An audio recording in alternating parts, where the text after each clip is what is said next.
Hey there, I'm Alan Matthews from Classical Guitar Shed, and in this video we will be taking a look at the D minor scale. Goes with the D minor chord. So if you're playing a piece of music that has that D minor chord in it, you might see these notes in the D minor scale. So we'll go all through it and have practice tips and physical tips that you can use to practice this. If you enjoy it, then please subscribe to this channel. And also you can download the full PDF packet for this scale and many others down at the link below. It's a free PDF packet you can use in your practice. Let's start by looking at our different options for notation here. So on the musical staff, we have notation right here, and then we also have the tablature. If you know how to use that and you prefer it, then you can look at that as well. We also have a grid up here, and for the grid, you play from the lowest sounding note up to the highest sounding note and back down, if you're playing the scale up and down like this.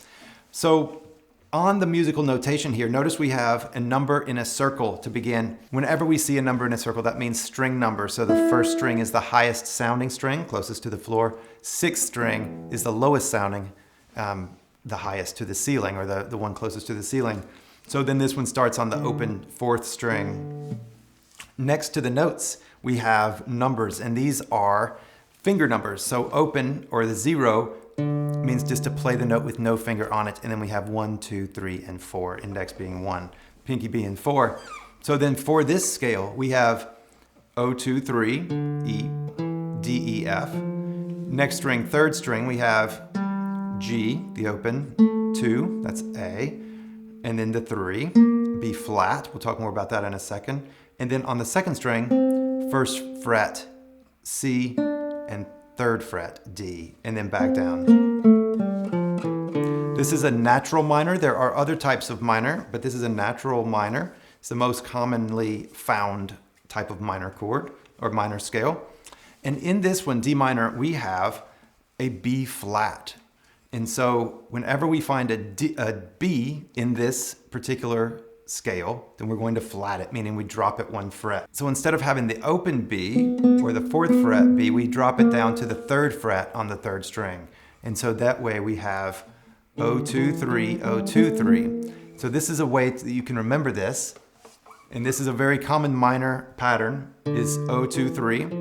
A lot of the different shapes of, or a lot of minor scales in different keys in different places and shapes have this O, 2, 3 or 1, 3, 4, the same relationship at the beginning of them. So O, 2, 3 is the first. Then we just do that again, which makes this very nice to remember because it's the same thing on the lowest 2 strings. And then 1, 3. And then back down. 3, 1, 3, 2, O, 3, 2, O. So as you're playing this, a couple of tips for you. Keep a nice C shape in your hand, so thumb behind the fingers. And as you're playing, don't let your fingers fly up in the air too high. Ideally, if you're just starting out, then your fingers might want to be flying around, especially that little finger. But just try to keep things low to the fretboard. And play right behind the fret, and not in the background or the middle of the fret, but right behind the fret, not right on top either. And keep that nice C shape. A couple of things you don't want to do is touch your big knuckle of your index finger or the heel of your hand to the guitar. So we don't want to do this, and we don't want to do this where we press that there, not like this.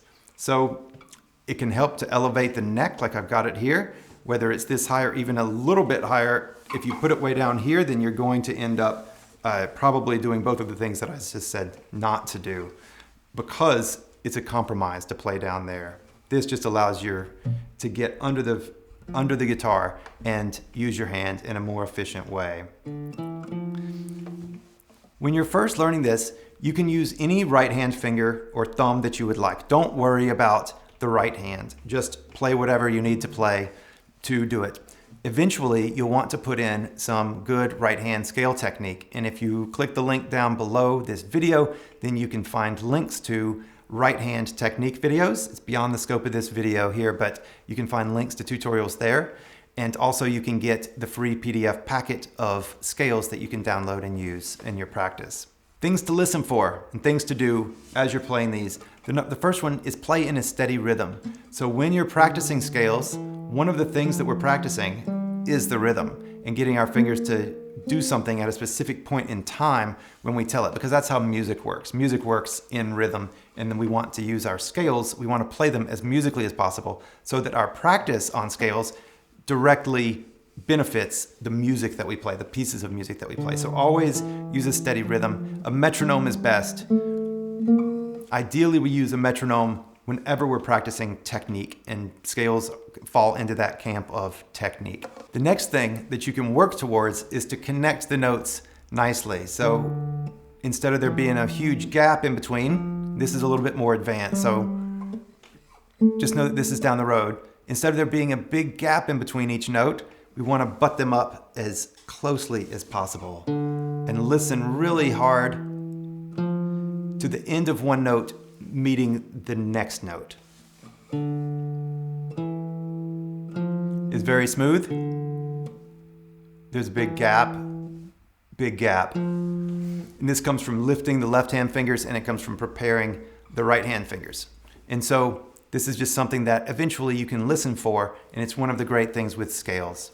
Well, I hope you have enjoyed this exploration of the D minor scale. If you would like to, you can subscribe to this channel, and you can also click the link below and find the PDF packet of this and many other scales for your practice down there as well. Thank you so much. Good luck. Bye-bye.